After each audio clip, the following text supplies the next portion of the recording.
একটু গঙ্গাসাগরের দিকে চোখ রাখা যাক। কাকদ্বীপ মহালয়ার পূর্ণ লগ্নে গঙ্গাসাগরের পূর্ণ স্নান করতে যাবার পথে কাকদ্বীপের হারুট পয়েন্ট কোস্টাল থানার অন্তর্গত কাশীনগর এলাকার কাছে ডায়মন্ড হারবার 117 নম্বর জাতীয় সড়কে পথ দুর্ঘটনায় আহত 10 জন পুণ্যার্থী।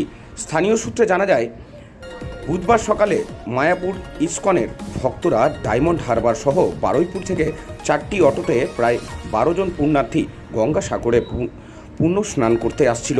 সেই সময় একটি বাস নামখানা থেকে কলকাতার উদ্দেশ্যে যাচ্ছিল। একটি বাস সেই সময় কাশীনগর এলাকার কাছে এই জিও গাড়ি বিকাল হয়ে থাকার কারণে সেই গাড়িতে মেরামতির কাজ চলছিল।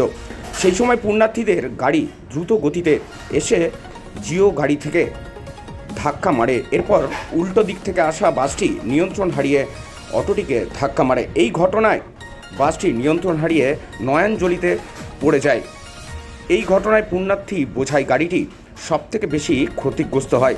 স্থানীয়রা তড়িঘড়ি ঘটনাস্থলে পৌঁছে আহতদের উদ্ধার করে কাকদ্বীপ সুপার স্পেশালিটি হাসপাতালে প্রাথমিক চিকিৎসা করানোর জন্য নিয়ে আসা হয়। সরাসরি দেখছেন সেই ছবি কাকদ্বীপ থেকে। কি বলছেন পুণ্যার্থী শোনাবো।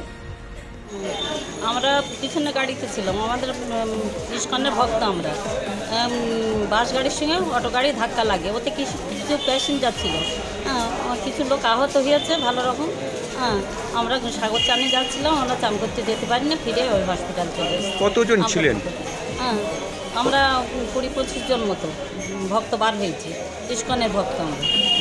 কি নাম আপনার? আমার নাম পুষ্প রানী মণ্ডল।